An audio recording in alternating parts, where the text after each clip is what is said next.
د نړۍ ټي وي لیدونکو ستړي مشئ. نن غواړم تاسو سره د ویټامین سي په اړه خبرې وکم چې څنګه ساينسپوهان د ویټامین سي اهمیت ته متوجي شو.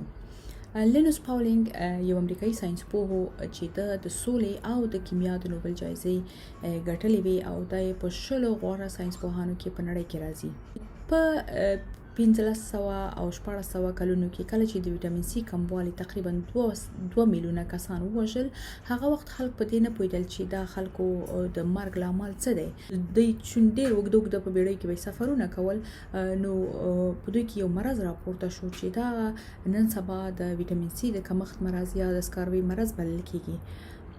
په 1940 کال کې ځینو ساينسپوهانو مسافرو ته ویل چې تاسو کولای شئ مالټې او لیمو وخورئ، او په 20مه پیړۍ کې وروسته ساينسپوهانو دغه د ویټامین سي ماده کشف کړه، او همدارنګه امریکایي ساينسپوهانو وموندله چې په لیمو جوس کې همدغه د ویټامین سي هم شکله ماده موجوده ده. لینوس پاولینګ او د هغه ټیم چې د سیکل سیل کمخونۍ یا انیمیا په مرض کې څېړنې کولې، هغه ویل چې د دې مرض یوازینی لامل د ویټامین سي کمښت دی. د لینوس پاولینګ یو ملګری چې هغه هم ساينسپوه د دې په لیک کې لیکلی و چې ته کولای شې د ورځې 3000 ملي ګرام ویټامین سي وخورې که غواړې اوږد ژوند وکړې او صحتمند اوسې. خو لینوس پاولینګ چې خپل یو ساينسپوه، هغه ډیر محتاط او یعنی د خبره ونه منله. د 3000 په ځای 800 ملي ګرام ویټامین سي اخیستله د ورځې، او د په یو ساينسي جنون باندې وګرځېدو او د تقریبا د 100 کلونو ډیر عمر وکړ.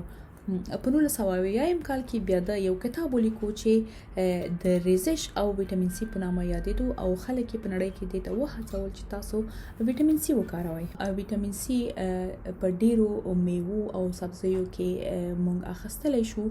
ویټامین سي په اوبو کې یو منحل ویټامین دی چې په وجود کې ذخیره کیږي نه. د ویټامین سي وظیفه د انټي اکسیډنټ وظیفه لري. انټي اکسیډنټ هغه ماده ته ویل کیږي چې د وجود نه هغه زهري مواد راونیسي. زمونږ ډیر خلک د ویټامین سي په تودو اوبو کې کاروي یا یې په چای کې ګډوي.